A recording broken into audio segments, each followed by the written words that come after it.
कौन कहता है आसमां में सुराग हो नहीं सकता, एक पत्थर तो तबीयत से उछालो यार। दुष्यंत कुमार की ये पंक्तियाँ कानपुर की अपर श्रमायुक्त सौम्या पांडे पर सटीक बैठती हैं, जिन्होंने समाज में एक अलग पहचान बनाने के साथ ही साथ अब उन युवाओं के लिए भी प्रेरणा का स्रोत बन रही हैं जो कंपटीशन की तैयारियों के लिए आगे आ रहे हैं। तो सीधे तौर पर अमर उजाला के इस डिजिटल प्रोग्राम में हम बात करेंगे। आज की हमारी मेहमान हैं सौम्या पांडे जी। तो सौम्या जी, किस तरह से ये आया, क्योंकि एक ऑरा होता है एक अधिकारी बनने के बाद लोगों को ये लगता है कि बस हो गया, उसके बाद कुछ करने के लिए शायद समय भी नहीं बचता है, तो किस तरह से इसको मैनेज करें? जी सभी लोगों को नमस्कार अमर उजाला की तरफ से और पूरी सभी जो जनता है। देखिए, जब हम एक आईएएस के एस्पिरेंट होते हैं और चूंकि मैं प्रयागराज से थी और मैं जब सिविल सर्विसेज और अन्य परीक्षाओं की तैयारी कर रही थी तो मैंने देखा था कि गाइडेंस की बहुत कमी होती है और कोचिंग्स वगैरह होती हैं, सब लोग अटेंड करते हैं, लेकिन अगर कोई सिलेक्टेड कैंडिडेट या टॉपर उस कोई आके बात बताते हैं तो बहुत हम प्रभावित होते हैं, मोटिवेटेड होते हैं, प्रेरित होते हैं। तो मैं भी ऐसे ही मोटिवेट हुई थी, जो मेरे पहले सिलेक्ट हुए थे आईएएस ऑफिसर्स, उनकी बातें सुन के तो मुझे लगा कि मैं भी अपनी जैसी लड़कियों को और बच्चों को मोटिवेट कर पाऊँ कि कैसे आप सही तरीके से पढ़ाई कर सकते हैं, क्या प्रक्रिया होनी चाहिए इस तैयारी की, क्या स्ट्रैटेजी होनी चाहिए, टाइम मैनेजमेंट क्या होना चाहिए, करंट अफेयर्स कैसे तैयार करना चाहिए। इसके लिए मुझे लगा कि शेयर करना चाहिए चीज़ें। कई बार जब मैं एसडीएम थी गाज़ियाबाद में या सीडीओ कानपुर देहात थी, इस समय एडिशनल लेबर कमिश्नर हूँ, तो यहाँ भी बच्चे आ जाते हैं पूछने कि मैम आप आईएएस कैसे बनी, कैसे पढ़ के बनी, हमें भी बनना है।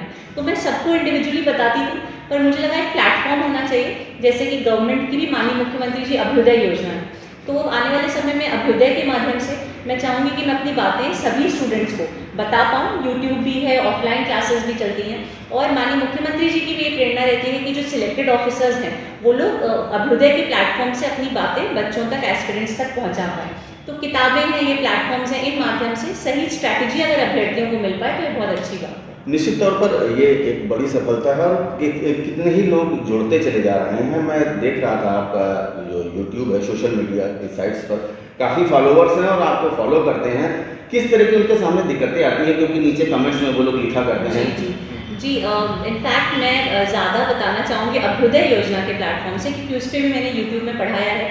तो अभ्युदय में आप देखेंगे फीडबैक में भी कई लोगों के कमेंट्स आते हैं। अधिकतर बच्चों को डर होता है कि क्या हम सिविल सर्विसेज निकाल पाएंगे, कैसे तैयारी शुरू करना चाहिए, हिंदी मीडियम से हैं तो क्या हम निकाल पाएंगे, ऑप्शनल का चयन कैसे करना चाहिए, अखबार कैसे पढ़ना चाहिए, साथ ही साथ पिछले साल के क्वेश्चन पेपर्स कैसे तैयार करना चाहिए। और एक बहुत कॉमन डाउट होता है कि कैसे अपने आप को मोटिवेटेड रखें, पूरे 1-1.5 साल 2 साल का जो प्रिपरेशन पीरियड होता है, अपने आप को मोटिवेटेड कैसे रखें, टाइम मैनेजमेंट कैसे करें। और एक डाउट ये भी होता है कि अगर कोई कामकाजी लड़की है या घरेलू महिला है, वो भी तैयारी करना चाहती हैं या कोई जॉब के साथ तैयारी करना चाहता है, तो वो कैसे टाइम मैनेज करे। ये अधिकतर मैंने देखा है डाउट्स बच्चों के इसी के अराउंड रहते हैं। अक्सर देखा जाता है जो लड़कियां हैं जो तैयारी करना चाहती हैं, इंटर तक आते आते जैसे ग्रेजुएशन के 3 साल होते हैं तो घर में माँ बाप चलो इसकी शादी ढूंढते हैं या इस तरह के, तो ऐसे लोगों के लिए किस तरह से मोटिवेशन आप देती हैं, क्या करती हैं? बहुत अच्छा सवाल आपने पूछा है, क्योंकि अंतर्राष्ट्रीय महिला दिवस भी आ रहा है।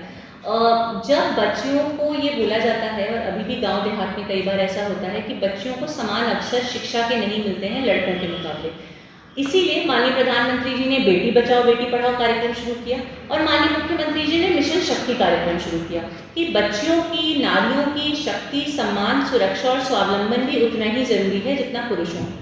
और इसी प्रकार में मैं जब गांव देहात में जाती थी एज सीडीओ, अभी जब जाती हूँ एडिशनल लेबर कमिश्नर के तौर पे, तो मैं देखती हूँ कि कभी बच्ची पैदा हो जाती है तो माता पिता थोड़े दुखी हो जाते हैं कि कल को उसकी शादी करनी होगी, दहेज देना होगा, अभी भी उसको एक बोझ समझा जाता है। पर उनको देखना चाहिए कि आज हर क्षेत्र हो, चाहे डिफेंस हो, गेम्स हो, साइंस हो, doctor, engineer, civil services, IPS officer, हर जगह लड़कियां परचम फहरा रही हैं। आप रिजल्ट उठा के देख लीजिए यूपीपीसीएस का, यूपीएससी का, लड़कियां उसमें आपको दिखेंगी।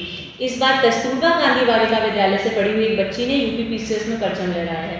तो जब बच्चियां हर क्षेत्र में आ रही हैं, उन्हें अगर शिक्षा का मौका मिल जाए, बेटी बचाओ बेटी पढ़ाओ को हम चरितार्थ कर लें, तो बच्चियां बहुत आगे जा सकती हैं। और सरकार की तमाम योजनाएं हैं बेसिक शिक्षा विभाग में स्कूल चलो अभियान है, स्कूलों को कायाकल्पित किया गया है, निःशुल्क शिक्षा व्यवस्था है।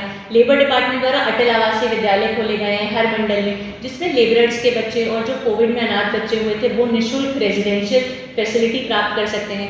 गवर्नमेंट की अभ्युदय योजना है कि आप कोई भी अगर कंपटीशन की तैयारी कर रहे हैं तो उसमें IAS, PCS, नीट, JEE इन सब एग्जाम्स की तैयारी की कोचिंग भी निःशुल्क सरकार द्वारा समाज कल्याण विभाग द्वारा दी जाती है। तो यही समझने की और जागरूक होने की जरूरत है। तो निश्चित तौर पर बेटियां भी बढ़ चढ़कर आगे आ सकती हैं, बशर्ते उन्हें समाज में बराबरी के मौके मिलते रहें। अमर उजाला डिजिटल के लिए मैं प्रसून शुक्ला, नमस्कार।